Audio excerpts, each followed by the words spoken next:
But we're gonna get it started, man.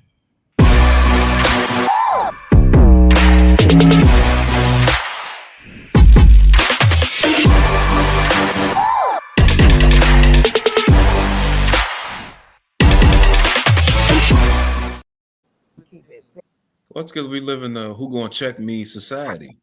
Can't nobody be checked. Yeah. Mm-hmm. You can't check somebody without them feeling disrespected. Even if you're honest and truthful or whatever, you can't check somebody without them feeling slighted about it. Why though? Entitlement. Do you question? Do you guys think we should bring back shaming?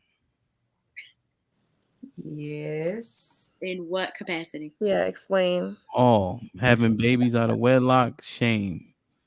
Right? Divorce, shame. Right? Just like we just allow just any old thing. You know what I'm saying?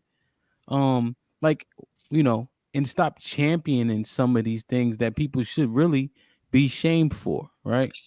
Are you saying shaming or like setting a moral standard?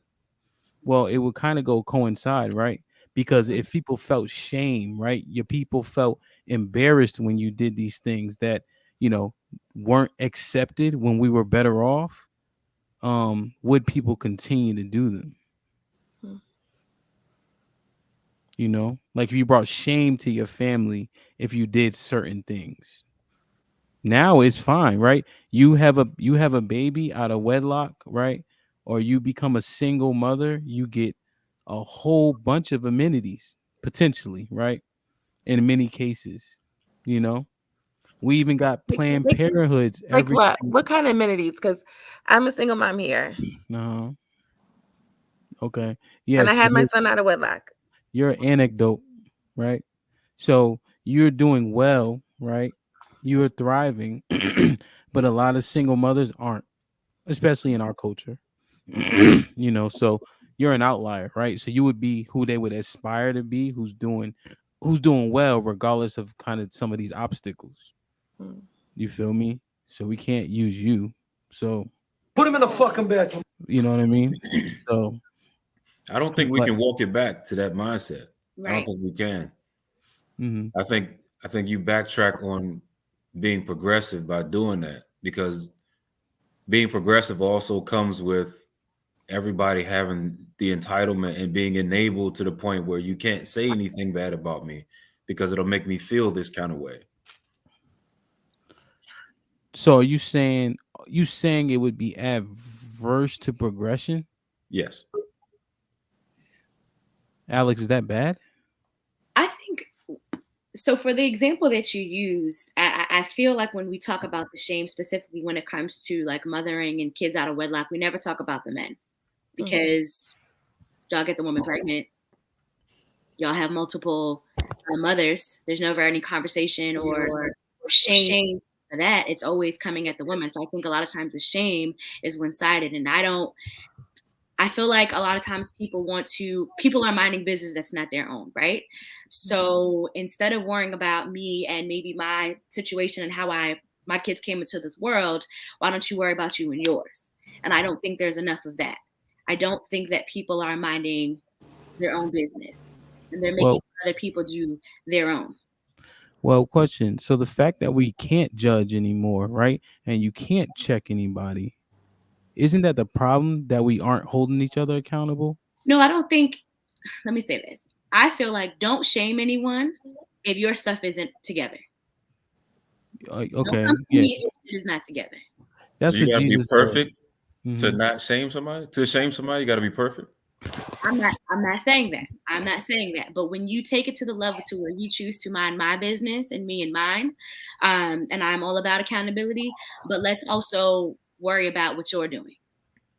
So everybody's flawed though, right? That's So what I'm by saying. that so by that mindset, then we'll never be able to hold anybody accountable because no one has perfection. So whatever it is, whatever closet, whatever demons I got in my closet, if you're saying that I can't call you out, even if it's the right thing to do or say, because I didn't pay my taxes for 2 or 3 years, so now I can't say anything to correct you about your behavior or your personality. That's flawed. So that's like, for example, if I was a provider, if I was a doctor, right? And you're telling me that I need to lose weight, but you're also my doctor who's big or my trainer who's big. So they can't be mutually exclusive. That you can be a doctor who studied for 10 years about nutrition, but you can't give someone advice or advise them as a physician. No, I'm getting I feel like for me, in certain situations, if I'm coming for certain advice or whatever it is, make sure that you're studying all the way together. Make sure that you are the example that you want me to be. See, that's a problem. Can I be the voice of reason? I think what you guys are trying to say is basically shaming people to make them accountable should be reintroduced, but shaming people just to put them down, just to judge them, or looking at every single thing that somebody does and bringing that to the carpet, we don't need to go that far. So it's like I think that shaming to some extent should be brought back. I don't think it should be an extreme form of shaming, like we're not stoning people. And I agree with Alex in the sense that if you haven't mastered something in your life, you should not speak to somebody on that. So to Sean's point, you would still be flawed. But like, how the fuck you also a single mother and you fucking telling me some shit? Like, nah, go sit down. Now, if you've mastered that, that's another thing. Yeah. So here's a comment, Q, that kind of what you said. I'm getting an echo from somebody. So it says Barry having it together. Who has it together? I'd rather take advice from someone that has experience in the situation. So kind of right, Q, a little bit, right, where you can correct your mistakes and then you can advise, right? I think what Alex's concern is people are being hypocritical, right? So you don't want to be a hypocrite, So if I'm doing something wrong that's different from what Alex is doing wrong, then I think it's okay for me to check her in the thing I'm not doing wrong, right? And vice versa. But if we both doing the same shit wrong, how we gonna check? How I'm gonna check her and I'm doing the same thing? But I think it has to do with your sensitivity too, because the greatest teacher in life is experience. So a single mom that messed it up for 20, 30 years, who never really got it together, she shouldn't be able to give advice on No, a because young single mother. about shame. The point was, are we bringing back shame? So as a single mother to a single mother, and if I, as a single mother, do not have all of my stuff together, if I haven't learned from my mistakes, then that'd be appropriate for me to then go and try to shame someone else.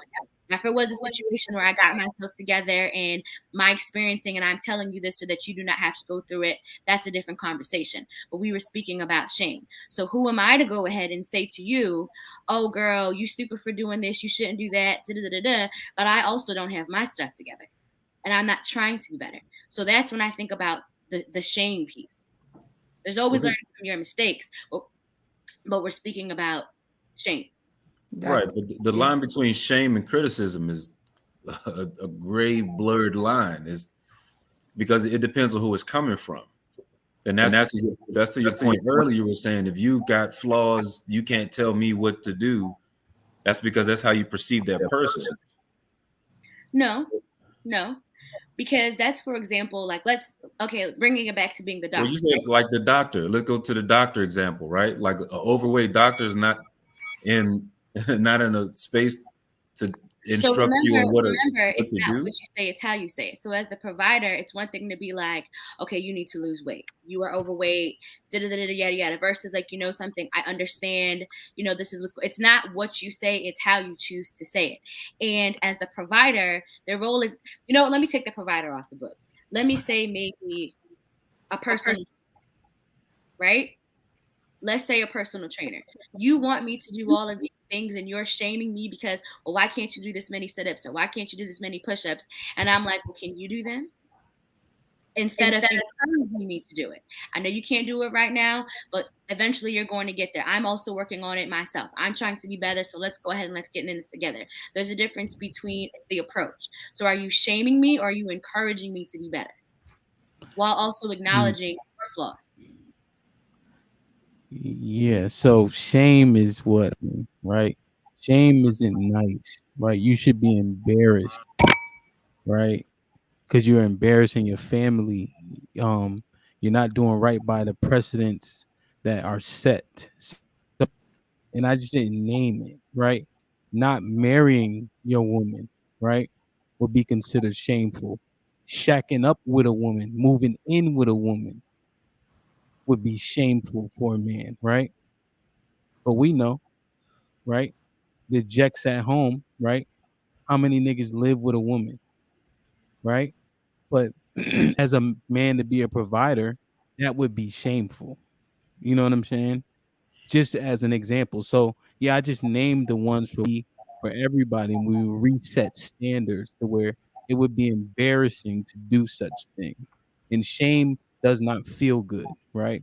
So Tanaja says you can tell someone without shaming them though is two different things. And I say Put him in the fucking bedroom. Get him out of here. because shame is what we're going for, right? We ain't going for you to constructive criticism. We're going for you to do something that you know you should not have done, and therefore you're gonna feel bad about it, and you're gonna feel embarrassed about it. I think the problem